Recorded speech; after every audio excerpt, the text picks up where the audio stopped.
कामचोर देवरानी। एक बार की बात है, सुषमा अपने पूरे परिवार के साथ खुशी खुशी मोहन नगर में रहती थी। उसकी 2 बहुएं थी, पल्लवी और शिवानी।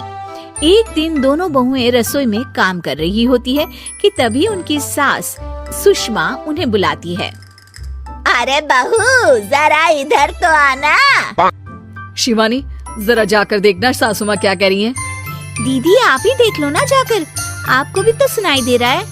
अरे मैं आटा गूंद रही हूँ ना, तुम चली जाओ। हाँ तो मैं भी तो सब्जी काट रही हूँ ना दीदी। अरे बहू जल्दी आओ। ओह, ये तो जाएगी नहीं, मैं ही जाकर देखती हूँ कि क्या करना है। पल्लवी सुषमा के कमरे में जाती है। जी मम्मी जी, क्या हुआ? शाम को घर पर कुछ मेहमान आने वाले हैं, तो तुम अच्छा सा खाना बना लेना बहू। ठीक है मम्मी जी, आप बता दीजिए क्या क्या बनाना है और कितने लोग आ रहे हैं। सुनील की मौसी जी और उनका पूरा परिवार आ रहा है। कुल मिलाकर 3 लोग और हमें मिलाकर हुए 9 लोग। तो अभी से ही तैयारी करना शुरू कर दो। और हाँ, घर की सफाई भी कर देना, हाँ अच्छे से। जी मम्मी जी, सब काम हो जाएगा, आप चिंता मत कीजिए। पल्लवी शिवानी को घर में मेहमान आने वाले हैं इसके बारे में बताती है। क्या 9 लोगों का खाना बनाना होगा, घर की सफाई करनी है? बाप रे, सासू माँ ने तो हमें घर की नौकरानी ही समझ कर रखा है। ऐसा नहीं बोलते शिवानी, हम इस घर की बहू हैं और घर के काम करना हमारा फर्ज है। दीदी तो है ही सासू माँ की चमची, जब देखो सासू माँ सासू माँ। मैं तो इतना सारा काम नहीं करने वाली। शिवानी कपड़े लेकर गमला साफ कर रही होती है और चक्कर आने का नाटक करने लगती है। मेरा सर चकरा रहा है। तभी वहाँ पल्लवी और सासू माँ जाते हैं। अरे बहू, क्या हो गया तुम्हें? मम्मी जी, बहुत तेज सर में दर्द हो रहा है। तुम एक काम करो शिवानी, आराम कर लो।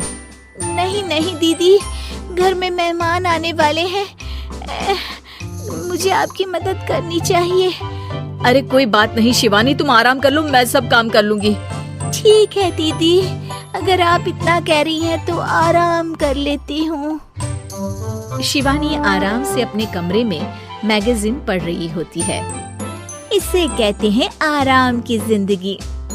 इतना सारा काम। चलो सारा काम खत्म हो गया, शिवानी को देख आती हूँ।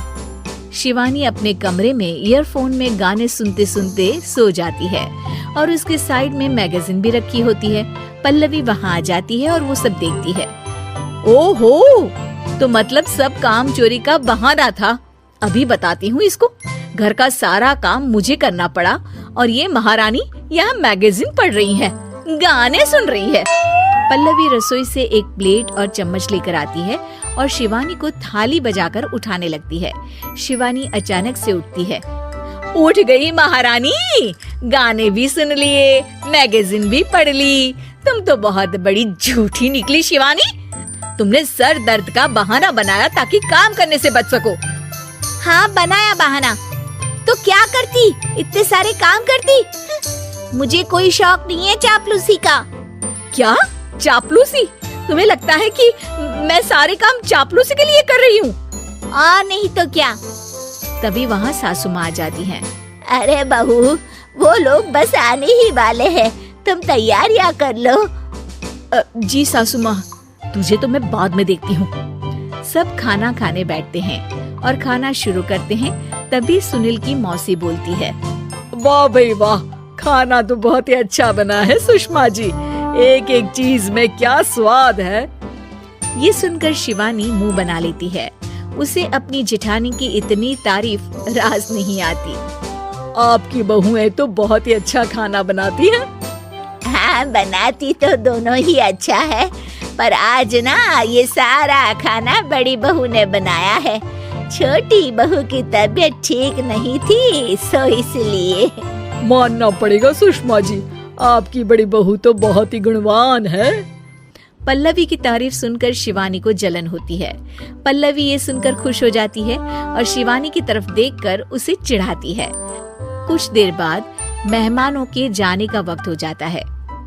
मौसी जी सबके लिए उपहार लाई होती है। वो सबको शगुन के पैसे देती हैं और अंत में पल्लवी के पास आती है।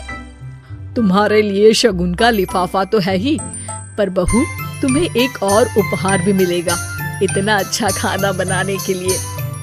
मौसी अपने सोने के कंगन निकालकर पल्लवी को पहना देती है।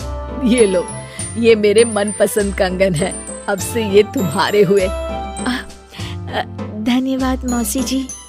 ये देखकर शिवानी तो पूरी तरह से जल जाती है और गुस्से से रसोई में चली जाती है। तभी वहाँ पल्लवी आ जाती है और उसे अपने कंगन दिखाने लगती है। देवरानी जी, अब आपका सर दर्द ठीक तो है ना? मुझे लगता है कि अब सर दर्द शुरू हो गया होगा आपका।